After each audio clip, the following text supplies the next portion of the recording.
दोस्तों, भारत को गुलामी की बेड़ियों से आज़ाद करवाने में कई क्रांतिकारियों ने अपना पूरा जीवन बलिदान कर दिया था। इन क्रांतिकारियों ने अंग्रेजों का जीना हराम कर दिया था। उन्हीं में से एक थे चंद्रशेखर आज़ाद, जिन्होंने ब्रिटिश सरकार को हिलाकर रख दिया था। लेकिन फिर भी चंद्रशेखर आज़ाद को ब्रिटिश पुलिस कभी जिंदा नहीं पकड़ पाई थी। उनका कहना था कि दुश्मन की गोलियों का सामना हम करेंगे, आज़ाद ही हैं और आज़ाद ही रहेंगे। दोस्तों, वो चंद्रशेखर आज़ाद थे जिन्होंने देश की आज़ादी के लिए अपना पूरा जीवन बलिदान दे दिया। इस वीडियो में हम आपको बताएंगे चंद्रशेखर आज़ाद के बारे में। तो चलिए शुरू करते हैं। चंद्रशेखर आज़ाद का जन्म 23 जुलाई 1906 को उत्तर प्रदेश के उन्नाव जिले के बद्रका गांव में हुआ था। उनके पूर्वज उन्नाव जिले के बेसवारा से थे। उनके पिता का नाम पंडित सीताराम तिवारी और उनकी माँ का नाम जगरानी देवी था। आज़ाद का प्रारंभिक जीवन आदिवासी बाहुल्य क्षेत्र में स्थित भावरा गांव में ही बीता था। बचपन में चंद्रशेखर जी भील बालकों के साथ धनुष बाण से खेला करते थे और इसी प्रकार उन्होंने निशानेबाजी बचपन में ही सीख ली थी। वो ममन नाथ गुप्त और प्रणवेश चटर्जी के संपर्क में आए और क्रांतिकारी दल के सदस्य बन गए। क्रांतिकारियों का वह दल हिंदुस्तान प्रजातंत्र संघ के नाम से जाना जाता था। 1919 में हुए अमृतसर के जलियांवाला बाग नरसंहार ने देश के युवकों को झकझोर कर रख दिया। उस समय चंद्रशेखर पढ़ाई कर रहे थे। जब गांधी जी ने सन 1921 में असहयोग आंदोलन का फरमान जारी किया तो तमाम अन्य छात्रों की भांति चंद्रशेखर भी सड़कों पर उतर आए थे। अपने विद्यालय के छात्रों के जत्थे के साथ इस आंदोलन में भाग लेने पर वह पहली बार गिरफ्तार हुए। उस समय वह सिर्फ 14 वर्ष के थे। जब उन्हें जज के सामने पेश किया गया तो जज के उनका नाम पूछने पर उन्होंने कहा, मेरा नाम आज़ाद है, मेरे पिता का नाम स्वतंत्रता और मेरा पता जेल है। इससे जज भड़क गए और चंद्रशेखर आज़ाद को 15 बेतों की सजा सुनाई और यहीं से उनका नाम आज़ाद पड़ गया।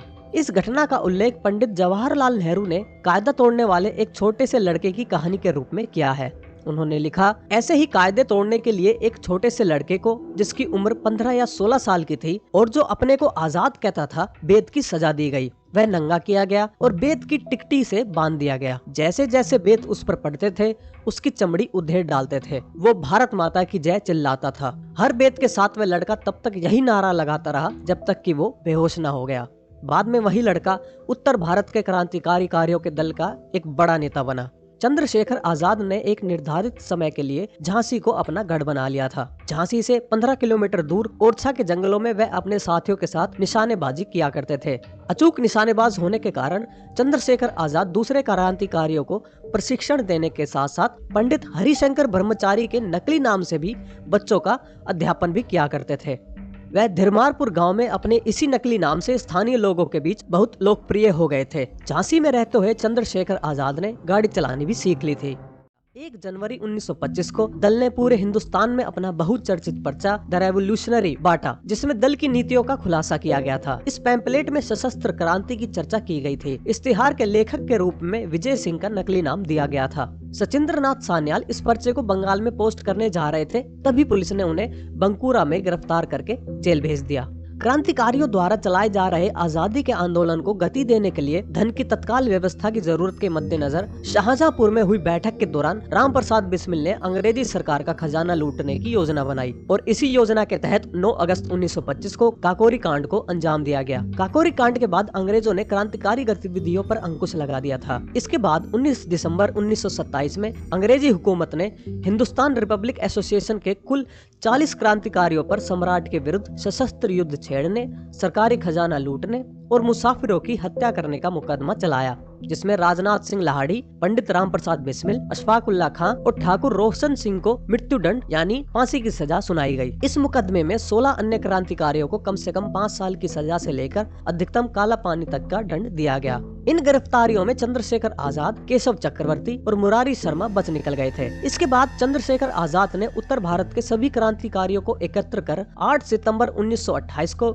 दिल्ली के फिरोजशाह कोटला मैदान में एक गुप्त सभा का आयोजन किया। इसी सभा में भगत सिंह को दल का प्रचार प्रमुख बनाया गया। इसी सभा में यह भी तय किया गया कि सभी क्रांतिकारी दलों को अपने अपने उद्देश्य इस नई पार्टी में विलय कर लेने चाहिए। पर्याप्त विचार विमर्श के पश्चात एक मत से समाजवाद को दल के प्रमुख उद्देश्य में शामिल करके घोषित करते हुए हिंदुस्तान रिपब्लिक एसोसिएशन का नाम बदलकर हिंदुस्तान सोशलिस्ट रिपब्लिक एसोसिएशन रखा गया। चंद्रशेखर आज़ाद ने सेना प्रमुख का दायित्व संभाला। इस दल के गठन के पश्चात एक नया लक्ष्य निर्धारित किया गया। हमारी लड़ाई आखिरी फैसला होने तक जारी रहेगी और वह फैसला है जीत या मौत। दोस्तों, साल 1928 में भगत सिंह को गिरफ्तार होने से आजाद ने बचा लिया था। दरअसल 1928 में जब भगत सिंह ने पुलिस अधिकारी जेपी सैंडर्स की हत्या की थी, इसके बाद मौके पर कई पुलिस वाले आ गए थे। उनसे बचने के लिए जब भगत सिंह और राजगुरु डीएवी कॉलेज के हॉस्टल की ओर आगे भाग रहे थे, तो इनके पीछे एक पुलिस हवलदार चानन सिंह उन्हें पकड़ने के लिए बहुत तेजी से भाग रहा था। हॉस्टल से सारा नजारा देख रहे चंद्रशेखर आजाद को ये अंदाजा हो गया था कि भगत सिंह और राजगुरु की पिस्तौल में अब गोली नहीं बची है और इनके पीछे फासला भी कम है। हवलदार चानन सिंह भागता हुआ उनके नजदीक पहुंचता, उससे पहले ही चंद्रशेखर आजाद ने उनकी जांघ पर गोली चला दी और वो वहीं पर गिर पड़े और बाद में ज्यादा खून निकल जाने से उनकी मौत हो गई। अंग्रेज पुलिस वालों के नाक के नीचे इस तरह एक हवलदार और पुलिस अधिकारी को मारने की घटना ब्रिटिश सरकार को हजम नहीं हो रही थी। इसके बाद ब्रिटिश पुलिस इनके पीछे हाथ धोकर पड़ गई थी, लेकिन ये क्रांतिकारी यहाँ से भी फरार होने में कामयाब रहे। चारों तरफ अंग्रेजों के बीच इन क्रांतिकारियों को पकड़ने को लेकर माहौल गरमाया हुआ था। इसके बाद असेंबली में बम कांड के बाद भगत सिंह अपने आप को अंग्रेजों के हवाले कर देते हैं। इस बात से चंद्रशेखर आजाद काफी दुखी हुए थे। चंद्रशेखर आजाद अल्फ्रेड पार्क में चले जाते हैं। यहाँ पर आकर वे अपने क्रांतिकारी मित्र सुखदेव राज से मुलाकात करते हैं, लेकिन तब तक चंद्रशेखर आजाद की पहले से ही मुखबरी हो चुकी थी। आजाद की आदत थी कि जब भी उनका कोई ऐसा साथी पकड़ा जाता जो उन्हें या उनके रहने के स्थान को जानता था, तो वे अपने रहने की जगह तुरंत बदल लेते थे और जरूरत पड़ने पर अपना शहर भी बदल लेते थे। शायद इसी वजह से कई लोगों द्वारा उनके मुखबरी होने के बावजूद भी उन्हें कई सालों तक अंग्रेजी सरकार ढूंढ नहीं पाई थी। जैसे ही वो उस दिन पार्क में बातें कर ही रहे थे कि तभी वहां पर पुलिस वालों की एक गाड़ी आकर रुकती है। गाड़ी को देखकर चंद्रशेखर आजाद को गड़बड़ होने का अंदाजा हो गया था। इसके बाद एक गोरा अफसर गाड़ी से उतरकर पिस्तौल दिखाकर इनसे पूछता है कि तुम लोग कौन हो और यहाँ पर क्या कर रहे हो। उस समय आजाद का हाथ अपनी पिस्तौल पर ही था। उस अंग्रेज के इस सवाल का जवाब चंद्रशेखर आजाद ने गोली चलाकर दे दिया, लेकिन उससे पहले ही उस अंग्रेज अफसर ने एक गोली चंद्रशेखर आजाद पर चला दी। उसकी गोली आजाद की जांघ में लगी, वहीं चंद्रशेखर आजाद की तरफ से गोली अफसर के कंधे में लगी। दोनों तरफ से ताबड़तोड़ गोलियां चलनी शुरू होती है।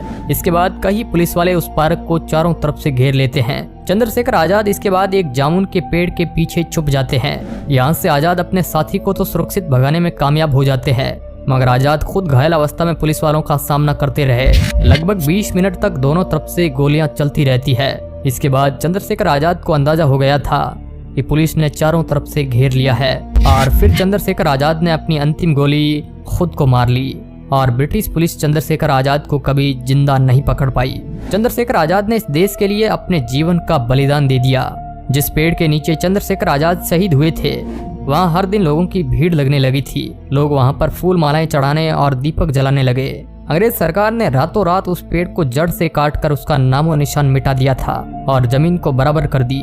इसके कुछ समय बाद ही राजगुरु सुखदेव और भगत सिंह को फांसी दे दी गई। इस तरह युवा क्रांतिकारियों ने इस देश के लिए हंसते हंसते मौत को गले लगा लिया था, जिनकी शहादत को भुलाया नहीं जा सकता है। इन्हीं के बलिदान की वजह से भारत अंग्रेजों की गुलामी की बेड़ियों को तोड़ पाया था।